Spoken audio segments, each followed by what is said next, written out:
This video contains main story spoilers from Heavensward to Endwalker.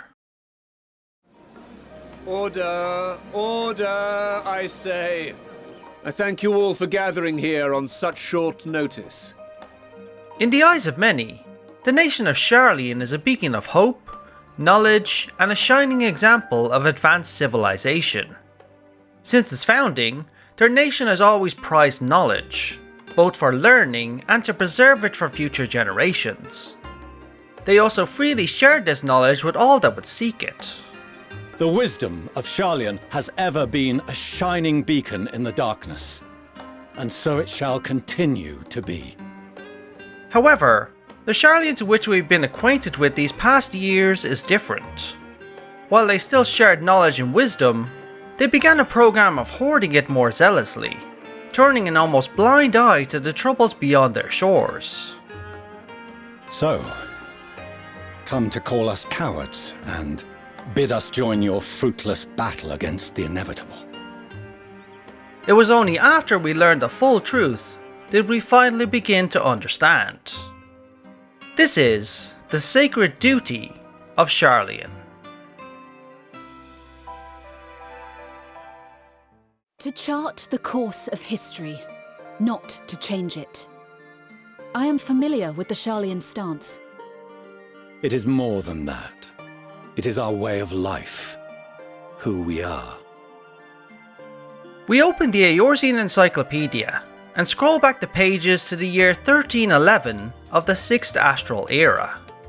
A Sharlayan expedition was sent to Eorzea and travelled to the Dravanian hinterlands, the very same place where over 1,000 years ago, Nuncreft led the survivors of the Calamity onto ships. From there they set sail and travelled north, settling and founding the nation of Sharlayan. 270 years ago, our forebears began an expedition in the Dravanian hinterlands, in search of a route to access the ethereal sea. The hinterlands proved to be the perfect location for this research, which became evident in its 5th year, when they discovered a vast array of underground tunnels and caverns, allowing for easier access to the ethereal sea. The researchers began the construction of a series of observation facilities, not unlike the ones you see in Sharlayan today. Their research bore fruit. They learned much about the nature of this plane, but there was still more they could learn. In the decades that followed, the small outpost would grow into a full-fledged colony to support their endeavours, finally being declared a city-state of Eorzea in the year 1361. This colony was given the name Sharlayan, but this clashed with the name of their nation to the north, which many began to call Old Sharlayan. Sharlayan poured more and more people and resources into its research, with a major milestone being the construction of a massive facility called the Anti-Tower, so named for it being a large inverted castle. The spire of this tower was able to reach the barrier of the ethereal sea. Deeper and deeper the researchers dived, broadening their horizons in this new frontier. Piercing the veil of our world and the ethereal sea, the researchers had an encounter, something they likely didn't expect. Hear, feel, think. You found something, did you not? And whatever it was, gave rise to your oh-so-important duty. What those researchers discovered in the hinterlands was not a passage unto the ethereal sea, but the very heart of our star, and Hydaelyn herself. Having entered the ethereal sea, Hydaelyn had no trouble noticing their presence. Indeed, she saw it as an opportunity. This much is public knowledge. Their findings, however, would become the Forum's most closely guarded secret. The Endbearers will come, ushering chaos and calamity. The final days descend and devour the very star. She spoke to them of a calamity that would extinguish all life, and of a means by which we might be spared. Hydaelyn had already created the Loporrits at this stage, and they were hard at work preparing the moon to be an ark. Hydaelyn thus decided to inform the Sharlayans of the final days, so they would work with the Loporrits when it finally came, so the peoples and knowledge of Aetheris could be preserved. The moon. 'Tis in truth a gargantuan vessel built to serve as sanctuary for her children and deliver them from this doom. Much like Nunkref's hope in ages past, it will bear the people of a world in the throes of death to a new home. This revelation from Hydaelyn led to much change in Sharlayan society, but it was change that was kept out of the public eye, with only the Forum and those researchers with knowledge knowing the truth. Needless to say, this will be no small undertaking. To facilitate the great work, the Forum has maintained close contact with the servants of Hydaelyn, who presently reside on the moon. To ensure none would learn of this sacred duty, the Forum placed itself under an advanced enchantment. The time has come to speak of the Forum's most sacred duties.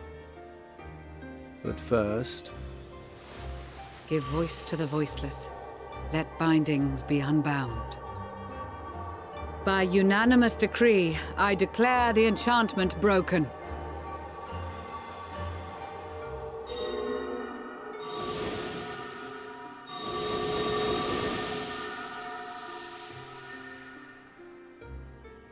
What this enchantment did was prevent any Forum member from speaking about the mission to others, even if they wanted to.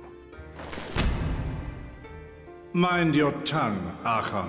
If you had seen... The final days. Pray spare me your hyperbole. This conflict is no more than the latest in a series of petty squabbles between yourselves and Garlemald, one in which Sharlayan will take no part. If the final days were truly upon us, we would know. Research of the Ethereal Sea continued, but none but the Forum would have access to the lowest levels of the Anti-Tower, where Hydaelyn could be contacted. However, further communication likely didn't happen, with Hydaelyn instead informing the Loporrits on the moon of the Sharlayans and their plan, and thus all future communication came from the moon. And so, the Sharlayans embarked on their great work. We must challenge the trials before us with composure and conviction if we are to find salvation. Their goal was to secure the knowledge they had gained and safeguard it should the final days finally arrive. It's at this point that we see the Sharlayans adopt a policy of non-intervention. While they were always a neutral party, choosing not to get involved in the conflicts of other nations, they stepped this up to be completely stoic in the face of war. We will never choose the way of the sword. We will fulfill our mission not through strife and bloodshed, but survival. When Garlemald finally placed its eyes on Eorzea, Sharlayan attempted to negotiate a peaceful solution, but their methods ended in failure. Thus did the Forum come to a vote in the year 1557 that they should abandon their colony in the Dravanian hinterlands, in order to keep their knowledge safe and avoid any interference with their great work. Sharlayan will under no circumstances intervene in the conflict between Eorzea and the Garlean Empire. 5 years later, in 1562, Sharlayan conducted a mass exodus in the span of a single night. This was led by Fortunato Levier. When the sun dawned the next day, the streets and buildings of the Sharlayan colony lay empty. Do as you will. Just stay out of our way. Sharlayan didn't fully adopt an isolationist stance when they retreated to their homeland, but they did become very wary of visitors. The Forum made a decree after the exodus was complete, and assigned its Sharlayan scholars, known as the Gleaners, to explore the world and bring back any knowledge, artifacts, flora or fauna that should be preserved should the final days come to pass. The most conspicuous and telling change was the one which befell Labyrinthos. Once little more than an oversized storehouse, an enormous allocation of funds saw it transformed into an advanced research and archival facility. The other part of this great work was spearheading the development of a massive ark that would bear their knowledge and people to the moon, where Sanctuary was waiting for them. All of these works took lifetimes over the span of 270 years, with them finally being revealed when the final days had come to pass. The Forum received communications from the moon that Zodiac was destroyed, and thus they needed to make ready to travel to the moon. The plan itself was straightforward: to bear the Sharlayan people as well as others to the moon.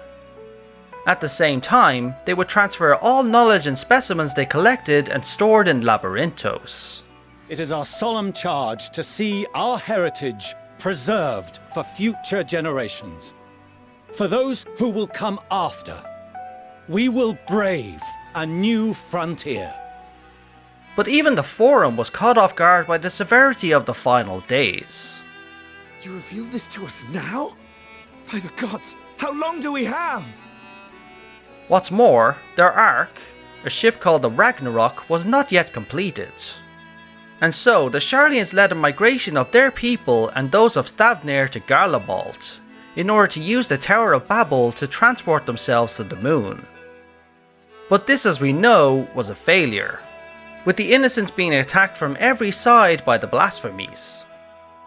Thanks to the Scions and our allies, we managed to get the ship completed, and used it to travel to Ultima Thule to end the final days. With the return of the Ragnarok, Sharlayan saw its great work finally completed. Though it can be said their efforts were wasted, their construction of the Ragnarok is what made salvation possible in the end. With the great works done and no plans of exodus needed, Sharlayan had started to adopt a new stance. Its borders have opened once more, for the free travel of the citizens of Aetheris, and even offering salvation to refugees from Garlemald and other stricken nations. The fruits of their labour didn't go to waste either. Thanks to their safeguarding of knowledge in Labyrinthos, much of Aetheris' history survived wars and calamities, and even the final days. And what they learned from this experience has allowed them to take further steps for the preservation of knowledge for future generations to come. With that, I hereby call this assembly to a close. And that is the sacred duty of Sharlayan. Thank you so much for watching. Leave a comment with your opinion on this subject, and also hit that like button to show your support to the video. Things are changing for the better in Sharlayan, and with many new adventures and challenges to come, it's safe to say we could once more count on Sharlayan's aid. Thanks all. And now, as always, have a good one.